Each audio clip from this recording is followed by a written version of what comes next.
All right, guys. We are back, and my big money Mike, he's got all the answers that you have questions about with money. And today's topic, we're going to talk about Social Security, and that's a hot topic because there's a lot of people out there that they don't know when to pull it. Their financial advisors don't talk to them about it. It's like a big question mark, and they don't even know if they could live off of it. So, Mike, tell me about Social Security. Like, ugh. It's a thing. Oh, it's a big, big thing. There at one point there were 567 different rules that dictated when and how you could collect your Social Security. 567 rules. Oh yeah, there are different rules on the books that would dictate how and when and how much you would get and how it works. But I mean, just some of the basics before we jump into all the information. They look at your top 35 years of earnings. They index those earnings for inflation. And it all boils down to what the government calls your primary insurance amount. So if you ever get a statement in the mail, which is not very consistent, some people get them, some people don't. But that's what you're looking at, your primary insurance amount. And that's the amount that you're entitled to at full retirement age. So if you collect prior to full retirement age, you're going to get less. If you collect beyond full retirement age, you're going to get more. But the problem that you just highlighted that I always have with Social Security is who is guiding you on when and how to collect Social Security? Because we've all done a jigsaw puzzle, and a jigsaw puzzle starts with the corners or the edges, right? We're creatures of that habit. And to me, when I'm working on a retirement plan for my client, I'm starting with Social Security. That's the corners or the edges of their retirement plan. Because it's money we know is coming to us. We know it's going to come every month, guaranteed from the government. And until we know when we're going to collect it and how much we're going to get when we do collect it, how can we then start looking at our Roth accounts and our IRAs and our 401ks and whatever else we have going on? Because one thing you don't want to do is start spending your money in favor of the government's holding out and waiting for Social Security further down the road. There's a lot of variances here, but the financial corners and edges. Why I like this. Yeah. Okay. I really do. So Social Security is the corners and the edges. Yeah, it's just the starting point. It's where you have to start in order to make a plan for retirement. And that's where my biggest point of contention. I told you earlier, I love financial advisors. I think they do a great job of getting clients to retirement. It's just when they get to retirement, philosophically, the traditional financial advisor and myself differ because I see the need for some sort of measure of safety, and the traditional financial advisor which wants you at risk for life. But my only big bone to pick with them is why don't they address Social Security with their clients? Why are they not sitting down with those clients that they're supposed to be advising every day and say, hey, you're getting close to retirement, let's figure out when you're collecting Social Security? Because Mike, why don't they? Like, why don't they address this? I mean, they don't because they're not getting paid to. So that's obvious, right? It's the government's program. It's the government's job in their eyes. But when you go to a local Social Security office, you're not getting any true guidance about your plan. They're trained to tell you what the maximum benefit is the day you're there. That's it. So they're not there to guide you or give you financial advice. So you if you're relying on somebody else, you need to rely on that person to guide you with Social Security as well. And for most people in this country, it's going to be your first or second largest source of income in retirement. So when it's when it's possibly your largest or second largest source of income in retirement, and nobody's guiding you on it, Yeah, and I have people everywhere that are loyal, whether it's my dental offices or my other small businesses. Like, they're loyal to a default, and they have grown in these companies for 20, 30, 40 years sometimes. And then all of a sudden they're like, hey, I've got to cut back my hours. I'm like, why? Oh, I'm drawing Social Security, and they told me I couldn't work anymore.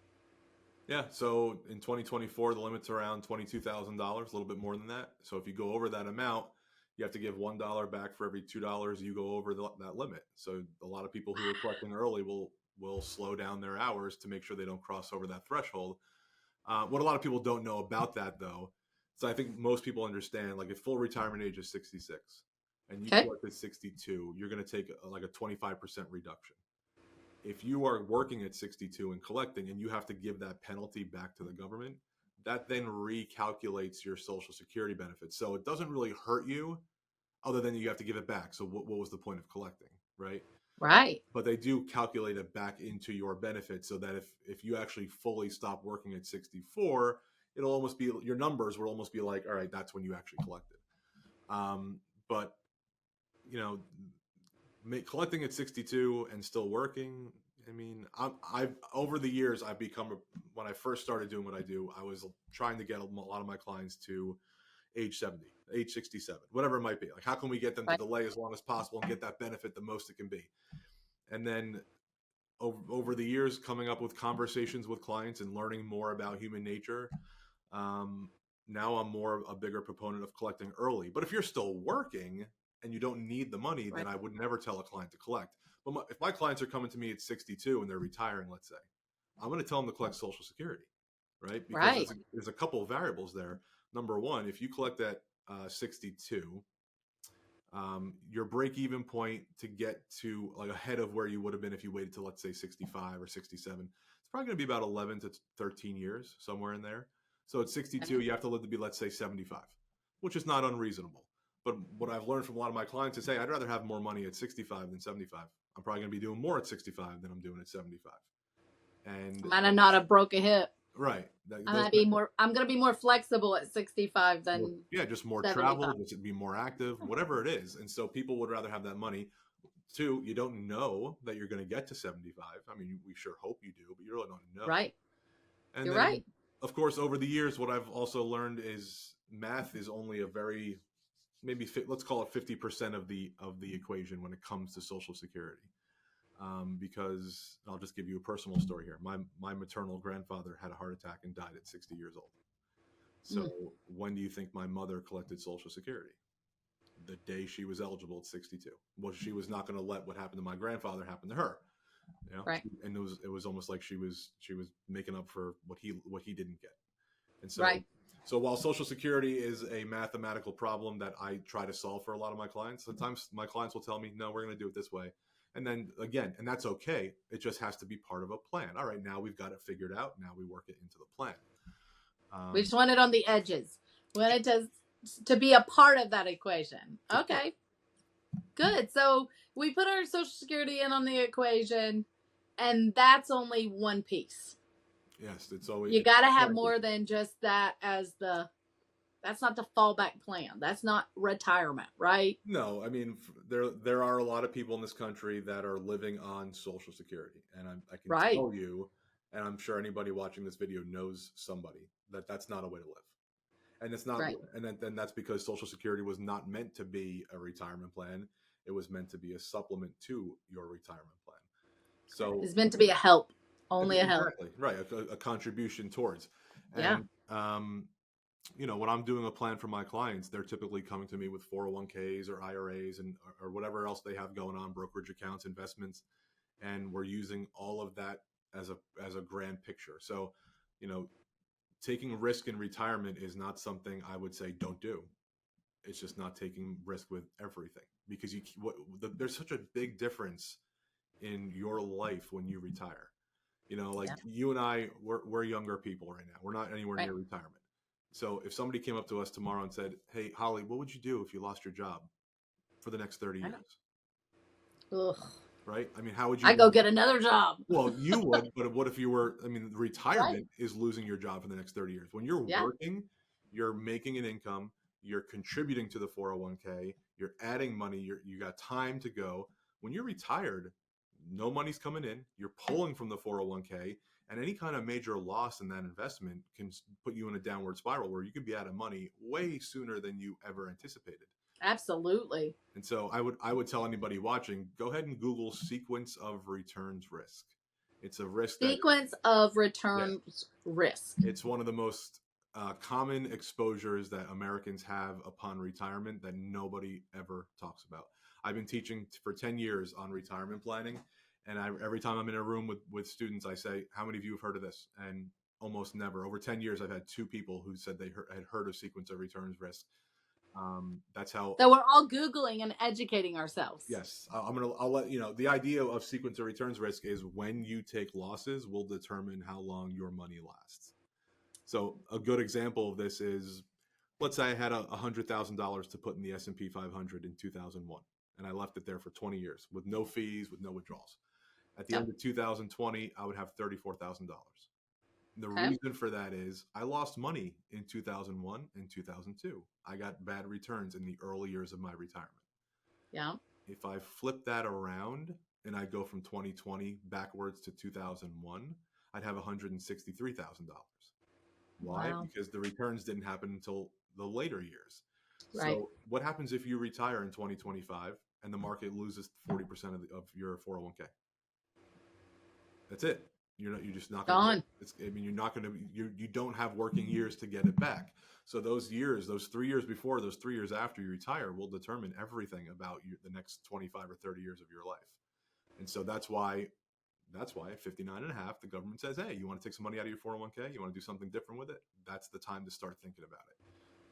Because there's just no way you can take risk with all your money. I mean, it could work. You could get lucky, right? But, if I go back to that example of 2001 through 2020 and backwards, the average rate of return in those 20 years is the same on both sides. If you look at the S&P 500 from 2001 to 2020, it's 6.92. And if you reverse those numbers from 2020 to 2001, it's 6.92. So average rate of return means nothing in retirement because you're drawing funds from the money, and you're not adding to, and you're not making an income. I mean, everything changes. Yeah, it does.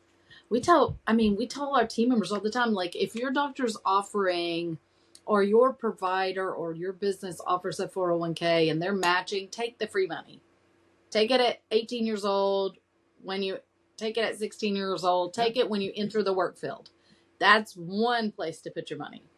Mm-hmm. Then over here, you got the edges. You got your Social Security if it's still around.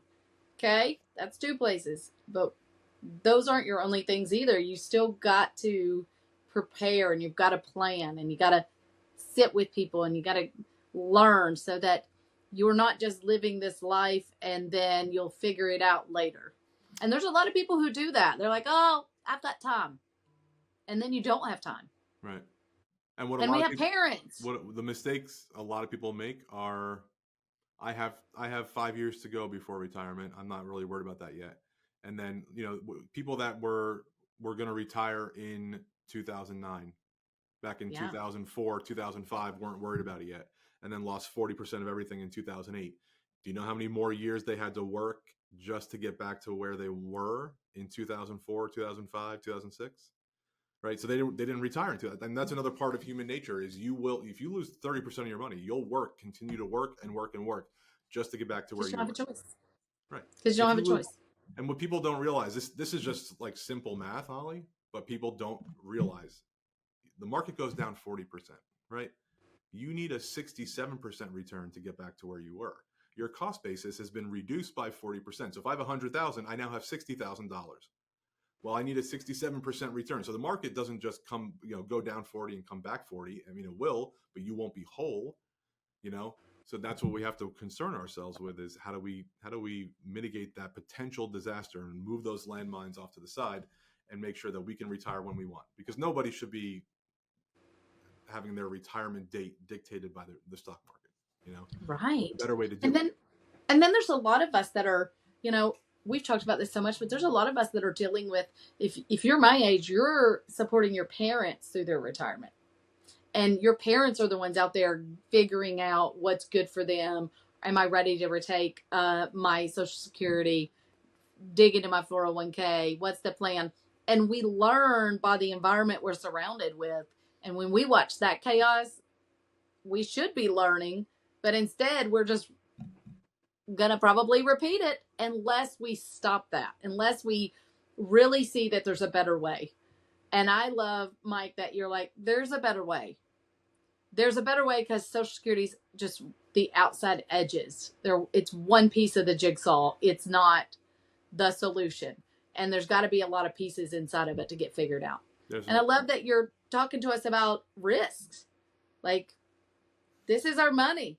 I mean, I'm 45. I'm planning my retirement, but I need to mitigate those risks now and figure that out so that I'm ready to retire when I want. So I love that you offer this different perspective for us. And I really need to know, when people want to get a hold of something different, like we have, how do they get a hold of you?